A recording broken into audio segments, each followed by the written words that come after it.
Some stories in medicine, they're not just about procedures or science. They're about struggle. They're about incredible patience. And really, the strength of the human spirit. This is one of those stories. Let's dive in. So let me introduce you to our patient. He is a 22-year-old man, and for a year and a half, his life has been completely on hold. He's dealing with a broken femur, an infection that just won't quit, and a whole series of surgeries that, unfortunately, didn't work. You can only imagine the toll that takes. So what exactly was going on here? Well, this wasn't your everyday broken bone. We're talking about a fracture that had been there for so long and an infection that was so deep-seated that it had turned into this chronic, debilitating problem that just wasn't responding to any of the usual treatments. The medical term for this is a non-union fracture, and it's pretty much what it sounds like. It's when a broken bone essentially gives up on trying to heal. The two ends just won't knit back together. Now, you throw a nasty infection into that mix, and, well, you've got a really, really serious problem on your hands. Now, before we get to the solution, you've got to understand the journey this patient had been on. It was tough. Let's just quickly walk through what had already been tried, because it really sets the stage and shows you just how high the stakes had become. This X-ray, wow. It's like a visual history of one disappointment after another. You can see all the metal in there, the plates, the rods from previous operations. Every single piece of that hardware represents another attempt to fix the bone that, unfortunately, just didn't work. He went through 3 major surgeries. First, they put in what's called an interlocking nail, basically a metal rod down the center of the bone to stabilize it. When that didn't work, they tried it again, a revision nailing. And when that failed, they went in for a third time, adding a metal plate and even bone grafts to try and kickstart the healing. But nothing. The bone just refused to heal. So, after a year and a half of setbacks, it was clear they needed a completely new game plan. It was time for a definitive procedure, something designed to attack both the infection and the non-union head-on. And this is where the incredible Ilizarov method enters the picture. The new plan was a total reset, a 3-step attack. First, get all of that old, failed metal hardware out of there.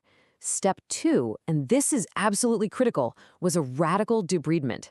That means the surgeons had to go in and meticulously clean out every last bit of infected and dead bone tissue.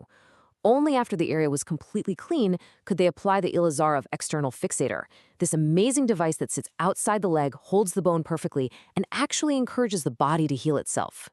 And to give you an idea of how serious that cleaning process was, they had to remove 5 centimeters of dead bone. Think about that. That's a nearly 2-inch gap in the femur, the biggest, strongest bone in your body. The challenge now wasn't just to fix a break, it was to convince the body to regrow a huge chunk of bone from scratch. And, as if things weren't complicated enough, there was another hurdle. The patient's thigh was quite large, which made applying this complex external frame a huge technical challenge. It wasn't a simple by-the-book case. It took an incredible amount of precision and skill from the surgical team to get it just right. Okay, so the frame is on, the stage is set, and the real journey can finally begin. And honestly, this next part is the most amazing thing to see. We literally get to watch, month by month, as the body performs this small miracle of regeneration. All right, check this out. This is just 1 month after the surgery. And if you look closely in that gap, you can already see the very first signs of new bone. It looks like a faint little cloud in there.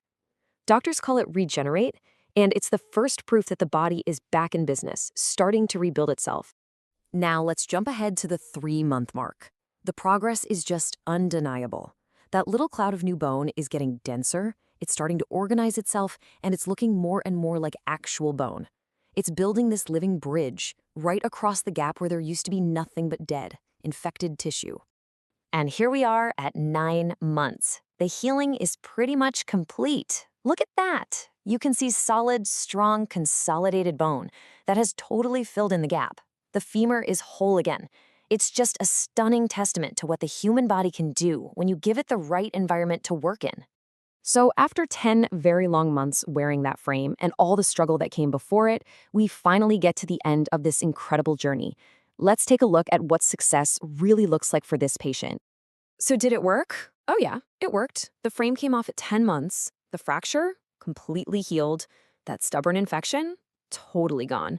And maybe most importantly for his quality of life, he got back full movement in his hip and knee. Every single goal of the treatment was a success. And here it is, the final proof. Just compare this X-ray to the ones we saw at the beginning, with all the broken metal and the huge gap. Here you see a solid, continuous, and completely healed femur. This is what victory looks like on the inside. But, what really matters is what success looks like on the outside. And here he is, the patient, getting his life back. He's bending his knee, moving his leg, and on his way to walking, running, and living without pain. This is the human result of all that science and all that perseverance.